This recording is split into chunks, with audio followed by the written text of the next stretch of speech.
ओम नमो यंताणं नमो सिद्धाणं नमो आर्याणं नमो वज्रायणं नमो लोहे सवसाहुणं।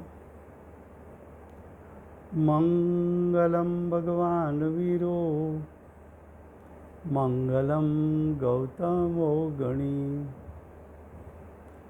मंगलं कुन्दकुन्दार्यो जैनधर्मोऽस्तु मंगलम्। ओंकार बिंदु संयुक्तं नित्यं जायन्ति योगिनः कामदं मोक्षदं चैव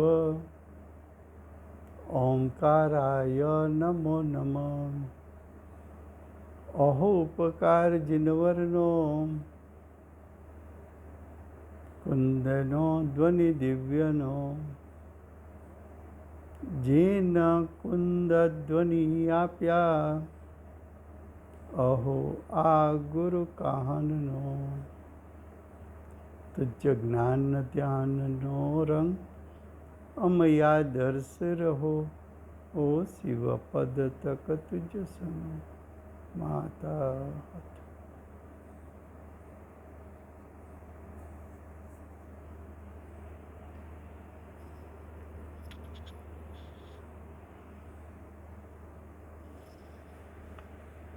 આ અષ્ટપાહુર નામનું અધ્યાત્મશાસ્ત્ર છે. આચાર્ય ભગવંતે ત્રીજું પાહુડ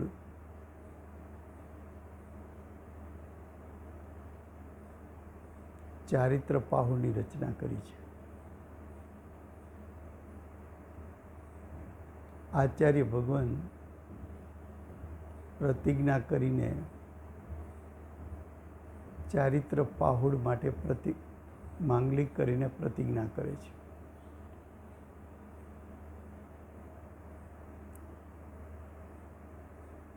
પ્રતિજ્ઞામાં આચાર્ય ભગવાન ચારિત્ર કોને કહે છે? તો કે જે ચારિત્રની આરાધના કરવાથી મોક્ષની પ્રાપ્તિ થાય તેને ચારિત્ર કહેવું છે.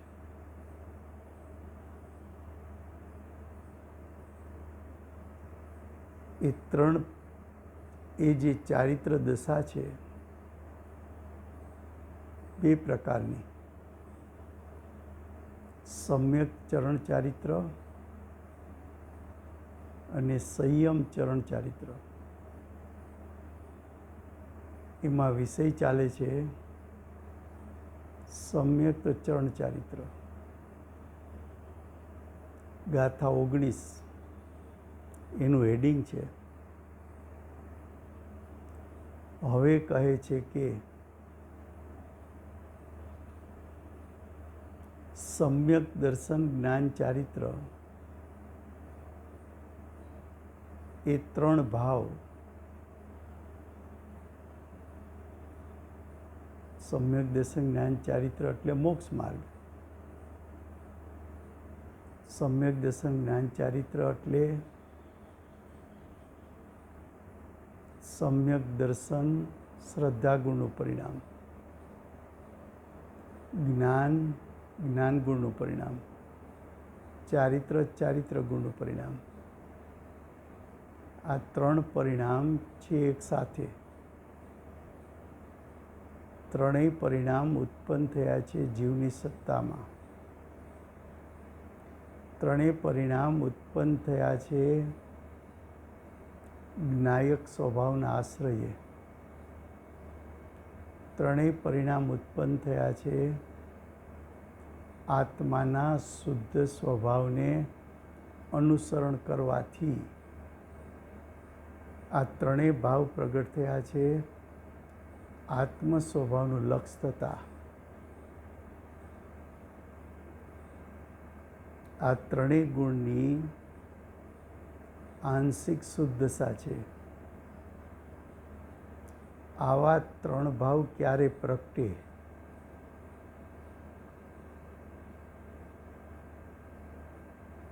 તો કે નાસ્તિથી વર્ણન કરવામાં આવે તો જીવ મોહરહિત હોય, પેલો દર્શન મોહ અને સાથે આંશિક ચારિત્ર મોહ. તો દર્શન મોહ અને આંશિક ચારિત્ર મોહથી રહિત થવાય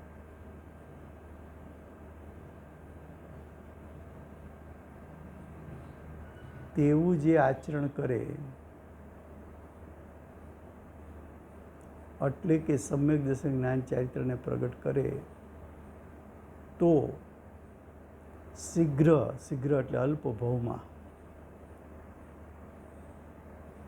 શીઘ્ર કહેતા અલ્પ ભવમાં મોક્ષને પામે છે. હવે ગાથા 16 કહે છે,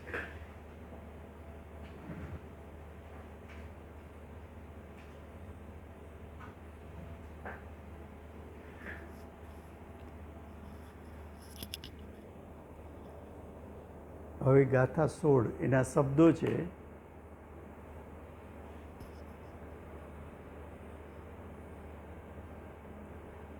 રે હોય છે ભાવો ત્રણે આ મોહ વિરહિત જીવને, નિજ આત્મગુણ આરાધતો તે કર્મને અચિરે તજે. શું કહ્યું?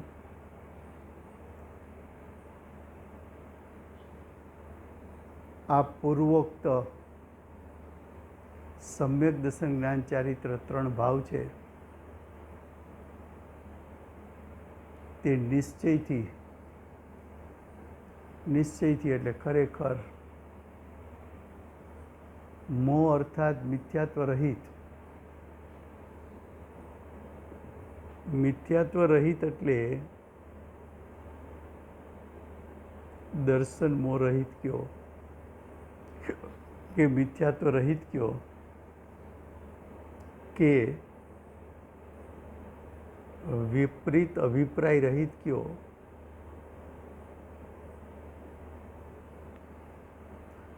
મિથ્યાત્વ રહિત જીવને જ હોય છે. જુઓ, મિથ્યાત્વ ગયું એટલે તારો મોક્ષ નિશ્ચિત થઈ ગયો. દર્શન મોહથી રહિત થયો એટલે મોક્ષ માર્ગ પ્રગટ્યો. દર્શન મોહ રહિત થયો એટલે અલ્પ ભવમાં મોક્ષની પ્રાપ્તિ કરશે.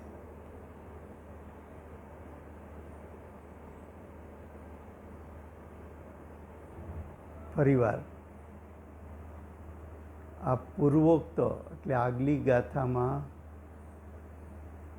આચાર્ય ભગવંતે કહ્યું ષટદ્રવ્ય પંચાસ્તિકાય એનું યથાર્થ શ્રદ્ધા અને જ્ઞાન કરે છે તેમને સમ્યક દર્શન સમ્યક જ્ઞાન સહિત સમ્યક ચારિત્ર પ્રગટ થયું છે. એ સમ્યક દર્શન જ્ઞાન ચારિત્ર એનું સ્વરૂપ મોહથી રહિત કહેતા મિથ્યાત્વથી રહિત, એ દર્શન મોહથી રહિત, ચારિત્ર મોહથી રહિત કહેતા અનંતાનુબંધી કસાયથી રહિત, સમ્યક દર્શન સમ્યક જ્ઞાન પ્રગટતા ચારિત્રમાં પણ અનંતાનુબંધી કસાયનો નાશ થયો, સ્વરૂપાચરણ ચારિત્ર પ્રગટ થયું. તો સમ્યક દર્શન સમ્યક જ્ઞાનને કારણે ચારિત્ર ગુણમાં આંશિક શુદ્ધિ પ્રગટ થઈ.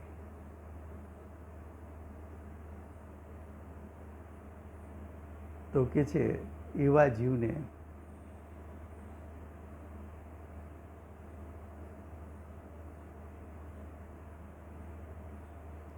જીવને મોહ રહિત પણ થયું છે, એટલે કે મિથ્યાત્વ રહિત જીવને જ આવું સમ્યક દર્શન જ્ઞાન ચારિત્ર હોય છે. અને ત્યારે તે જીવ પોતાના નિજ ગુણ, નિજ ગુણ એટલે શું? તો કે નિજ ગુણ જે શુદ્ધ દર્શન જ્ઞાનમય ચૈતન્યની આરાધના કરતો થકો,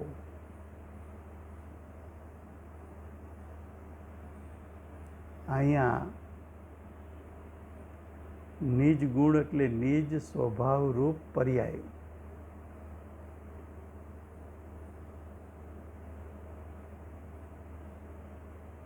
દર્શન જ્ઞાનમય ચેતનાની આરાધના કરતો એટલે સમ્યક દર્શન જ્ઞાનની આરાધના કરતો થકો થોડા કાળમાં કર્મનો નાશ કરે છે. કર્મનો નાશ કરે છે એટલે ભાવ કર્મનો, દ્રવ્ય કર્મનો અને નો કર્મનો નાશ કરે છે. એટલે કે મોક્ષને પામે છે.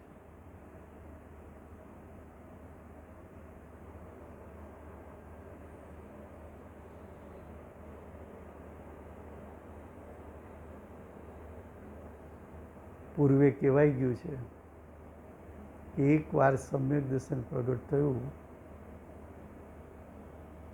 તો જીવ શીઘ્ર મોક્ષે જાય છે. શીઘ્ર કહેતા ઓછામાં ઓછો કાળ અંત મુહૂર્ત અને વધુમાં વધુ કાળ 15 ભવ.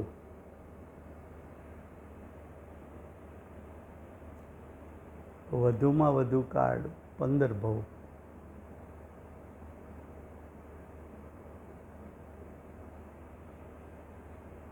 પણ અનંત ભવ કર્યા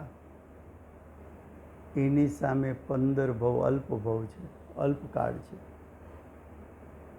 માટે એને શીઘ્ર મોક્ષ કહ્યો. હવે ગાથા 19નો ભાવાર્થ. નિજ ગુણના ધ્યાનથી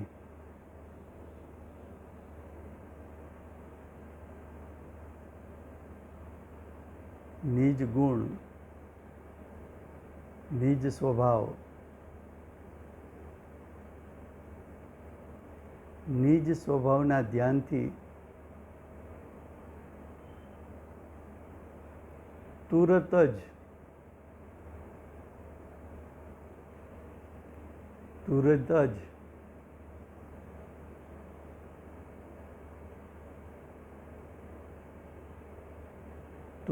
એટલે ઓછામાં ઓછો અંતમુહૂર્ત કાળ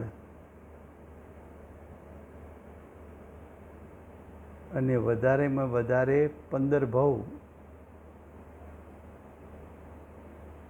કેવળ જ્ઞાન ઉત્પન્ન કરી મોક્ષ પામે. જુઓ, સમ્યક ચરણ ચારિત્ર, એને સમ્યક ચરણ ચારિત્ર કેમ કીધું?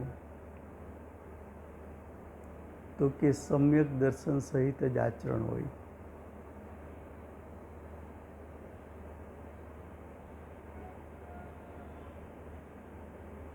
સમ્યક ચરણ ચારિત્ર સમ્યક દર્શન સહિત જ હોય.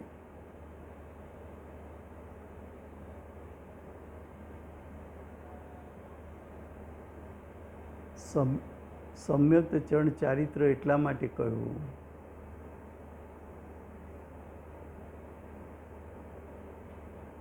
કે નિરતિચાર ચારિત્ર છે?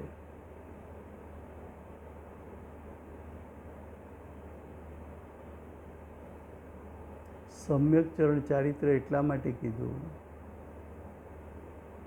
કે સમ્યક દર્શન સહિત સ્વરૂપાચરણ છે.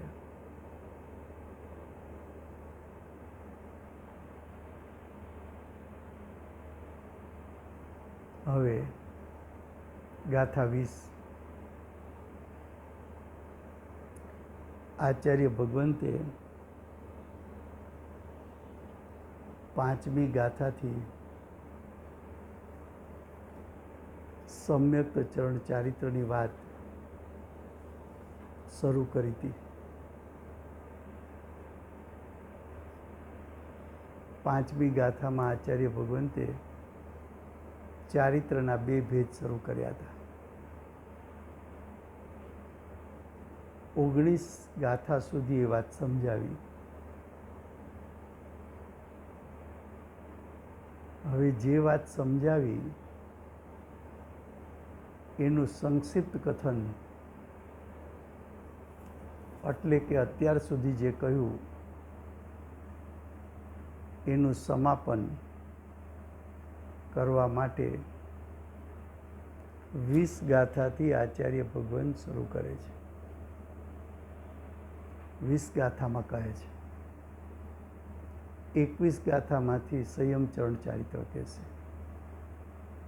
તો આ સમ્યક્ત ચરણ ચારિત્રની છેલ્લી ગાથા છે. હવેનો અર્થ છે કે અમે સમ્યક્ત ચરણ ચારિત્ર વિશે 5 થી 19 ગાથામાં અમારે જે કાંઈ કહેવું છે એ બધું કહી ચૂક્યા છીએ. હવેનો અર્થ એ છે 5 થી 19 ગાથા. હવે 20 ગાથામાં કહે છે એનું હેડિંગ, આ સમ્યક્ત ચરણ ચારિત્રના કથનનો સંકોચ કરે છે, સમાપન કરે છે,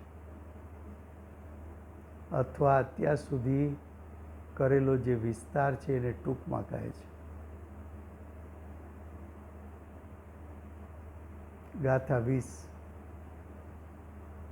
એના શબ્દો છે, સંસાર સીમિત નિચરા અણસંખ્ય સંખ્ય ગુણી કરે, સમ્યક આચરના ધીરા દુઃખના ક્ષયને કરે. સમ્યક્ત્વનું આચરણ કરતો થકો ધીર પુરુષ, ધીર પુરુષ એટલે ગંભીર પુરુષ, ગંભીર પુરુષ એટલે આત્મ સ્વભાવમાં સમાઈ ગયેલો પુરુષ.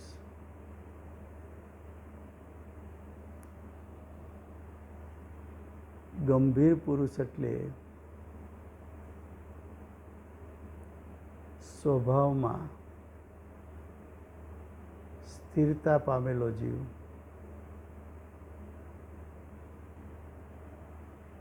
પુરુષ એટલે આત્મા. સ્ત્રી હોય કે પુરુષ હોય, ધીર પુરુષ સંખ્યાત ગુણી તથા અસંખ્યાત ગુણી કર્મોની નિજરા કરે છે.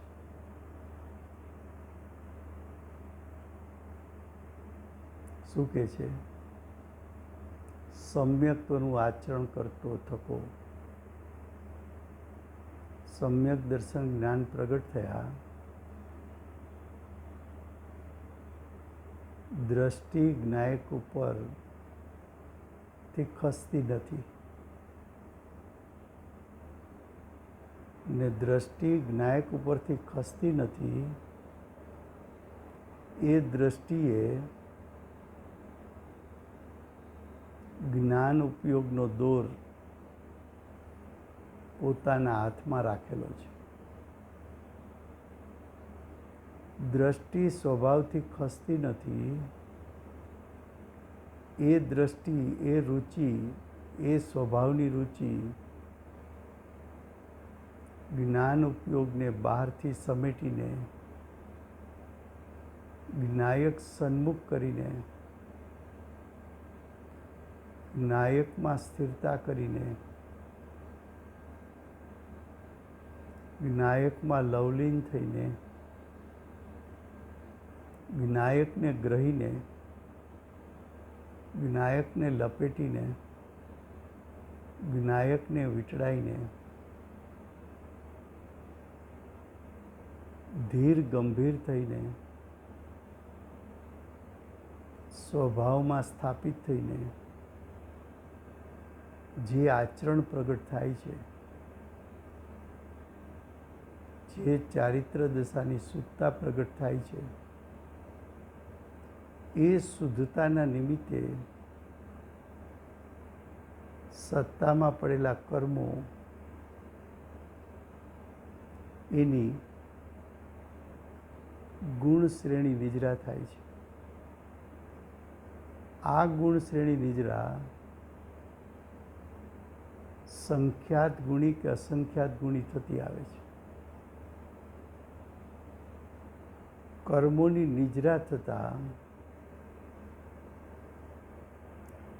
નિજરા થતા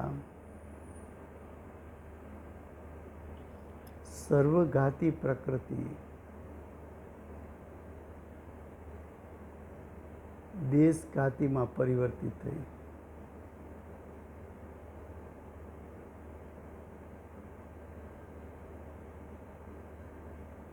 બીજું,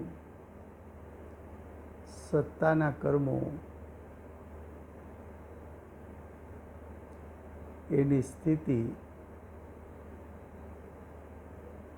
અનુભાગ ઘટી ગયા.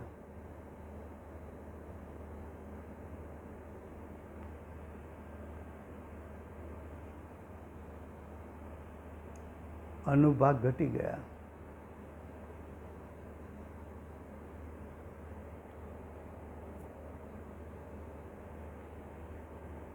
ત્રીજું,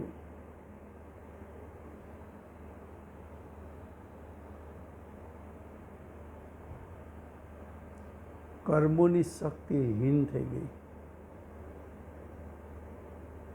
કર્મોની શક્તિ હીન થઈ. એક તરફ કર્મનું જોર તૂટી રહ્યું છે, બીજી તરફ સ્વભાવલક્ષી પુરુષાર્થ સમ્યક ચરણ ચારિત્રવાનનો વધતો ચાલ્યો. શુદ્ધતા વધતી ચાલી, કસાઈ ઘટતા ગયા, કર્મોની શક્તિ હીન થતી ગઈ, સત્તામાં પડેલા કર્મોની શક્તિ હીન થઈ, ઉદયમાં આવનારા કર્મો જોર વિહીન થયા, નવા કર્મો અલ્પ સ્થિતિ અનુભાગવાળા બંધાણા. આમ કેમ થયું? તો કે સમ્યક દ્રષ્ટિ જીવ સ્વભાવલીનતામાં ધીર ગંભીર થયો. જ્ઞાયક સ્વભાવને દ્રષ્ટિ અને ઉપયોગે પકડી રાખ્યા. દ્રષ્ટિ અને ઉપયોગમાં લપેટાયેલા જ્ઞાયક પુરુષાર્થના જોરમાં જ્ઞાયકમાં રહેલું પરિપૂર્ણ શુદ્ધ સ્વરૂપ એ પુરુષાર્થના જોર પ્રમાણે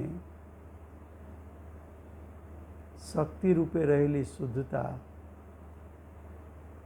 એ વર્તમાન પર્યાયમાં પ્રગટ થતા વિતરાગ દશાનો વેગ વધતા કસાય નો કસાય હણાતા કર્મોના સ્થિતિ અનુભાગ ઘટી જતા દ્રવ્ય કર્મો જે સત્તામાં પડ્યા છે તે સંખ્યાત ગુણા કે અસંખ્યાત ગુણા કર્મોની નિજરા શરૂ થઈ. આવો જીવ સમ્યક દર્શન જ્ઞાન અને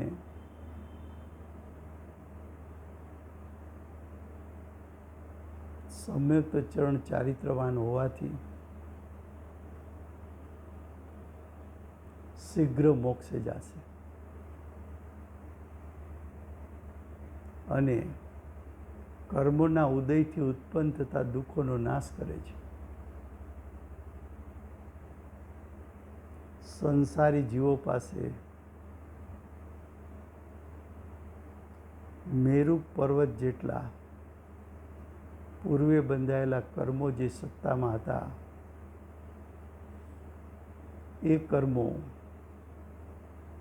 એ કર્મોનો પર્વત જ્ઞાની ગુરુની જ્ઞાની આત્માની ધીર ગંભીર સ્થિતિને કારણે સ્વરૂપ સ્થિરતાને કારણે એ પર્વત જેટલા કર્મો કડડભૂસ થઈને સંખ્યાત ગુણા કે અસંખ્યાત ગુણા નિજરતા જાય છે. કર્મનો અભાવ થાય છે. ભાવાર્થ, આ સમ્યક્તનું આચરણ થતાં પ્રથમ કાળમાં તો ગુણ શ્રેણી નિજરા થાય છે.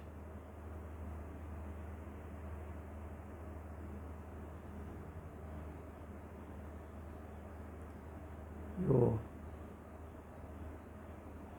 કર્મો બંધાણાતા તારા કંપન અને કસાયના નિમિત્તે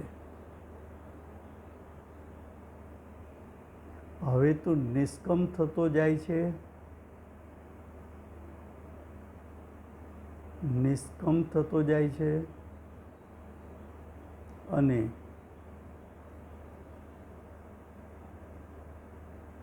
ચારિત્રમાં શુદ્ધિની વૃદ્ધિ કરતો જાય છે. એટલે કે કસાયની હાનિ કરતો જાય છે. તો તારા ભાવને કારણે બંધાયેલા કર્મ એ તારા ભાવથી છૂટી શકે.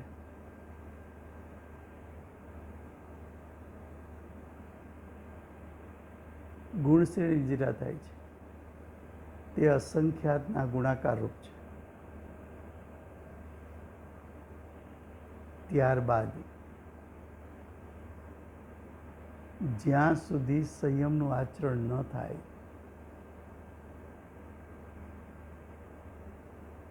ત્યાં સુધી ગુણ શ્રેણી નિજરા થતી નથી. શું કહે છે? હવે આચાર્ય ભગવાનને સમ્યક ચરણ ચારિત્ર પછી સંયમ ચરણ ચારિત્ર એ વિષય ખોલશે. તો કે તે સમ્યક ચરણ ચારિત્ર તો પ્રગટ કરી લીધું, મોક્ષનું મૂળ તો પ્રગટ કરી લીધું, મોક્ષ માર્ગમાં તો આવી ગયો, સાચા માર્ગ પર ગાડી ચડી ગઈ. હવે જો બાકી રહેલા કર્મો એનો નાશ કરવો હોય અને શીઘ્ર મોક્ષને પ્રાપ્ત કરવું હોય તો સમ્યક્ત ચરણ ચારિત્રમાંથી વિશેષ પુરુષાર્થ કરીને વિશેષ શુદ્ધિની વૃદ્ધિ કરીને સંયમ ચરણ ચારિત્ર અંગીકાર કર.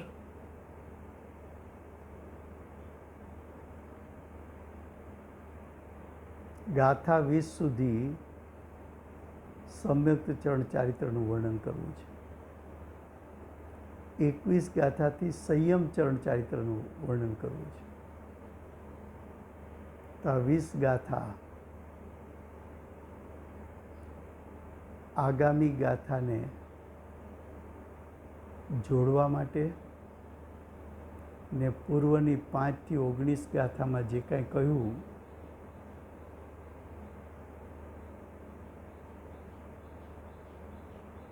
એને કહેવા માટે એવું અનુસંધાનને જોડે છે. તો ભાવાર્થ, આ સમ્યક્ત આચરણ થતાં પ્રથમ કાળમાં તો ગુણશ્રેણી નિજરા થાય છે. ગુણશ્રેણી નિજરા તો થઈ, કારણ કે મોટામાં મોટું મિથ્યાત્વ ગયું, પાપ, અને કસાયમાં મોટામાં મોટું પાપ અનંતાનું બંધી ગયો. હવે કે છે તે અસંખ્યાતના ગુણાકાર રૂપ છે. ત્યારબાદ એટલે કે સમ્યક્ત ચરણ ચારિત્ર બાદ સંયમનું આચરણ ન થાય ત્યાં સુધી ગુણ શ્રેણી નિજરા થતી નથી.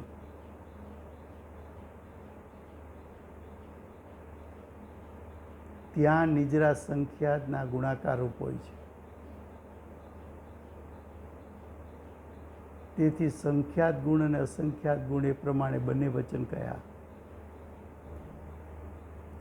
કર્મ તો સંસાર અવસ્થા છે, દ્રવ્ય કર્મ સાથે જોડાવવું સંસાર અવસ્થા. કર્મ તો સંસાર અવસ્થા છે એટલે કર્મમાં જોડાવું તે તો સંસાર અવસ્થા છે. જ્યાં સુધી તેમાં મોહ કર્મ છે, અહીંયા મોહ કર્મનો અર્થ છે ચારિત્ર મોહ. ચારિત્ર મોહ છે દુઃખનું કારણ છે. જો દુઃખનું કારણ પરદ્રવ્ય નથી કહ્યું, દુઃખનું કારણ 10 પરિગ્રહ ન કીધા, કુટુંબ કબીલો ન કીધો, શરીર ન કીધું, કર્મ ન કીધા,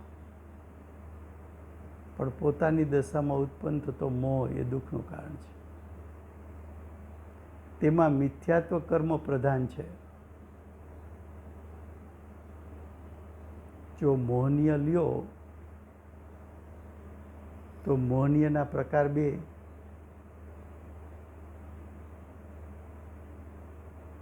મોહનીય 2,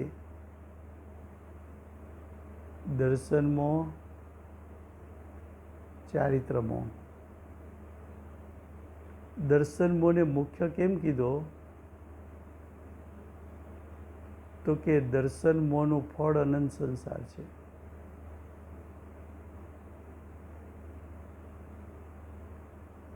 બીજું, દર્શન મોહ નાશ પ્રથમ થવો જોઈએ,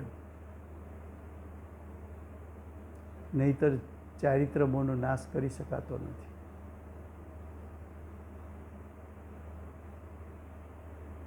તેમાં મિથ્યાત્વ કર્મ પ્રધાન છે. દર્શન મોહનીય જીવના પરિણામ, તો સામે કર્મ તરફથી મિથ્યાત્વ કર્મ. હવે કે છે સમ્યક્ત થતાં મિથ્યાત્વનો અભાવ થયો. મિથ્યાત્વનો અભાવ થયો એટલે દર્શન મોહનો અભાવ થયો.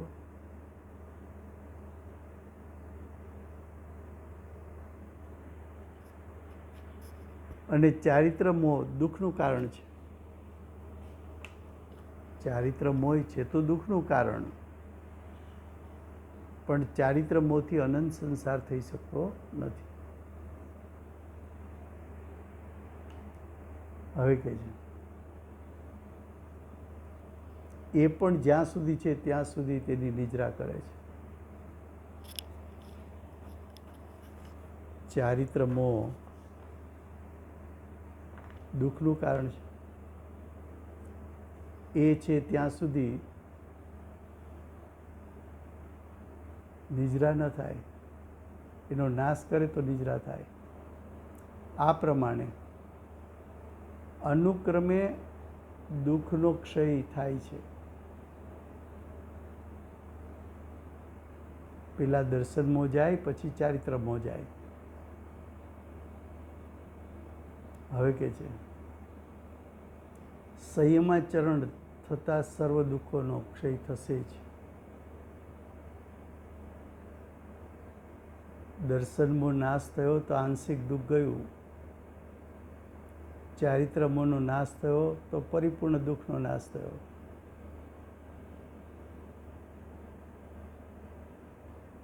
સમ્યક્તનું મહાત્મ્ય એવું છે કે સમ્યક્ત આચરણ થતાં સંયમચરણ પણ શીઘ્ર થાય છે. જો સમ્યક્ત ચરણ ચારિત્ર પ્રગટ ન થાય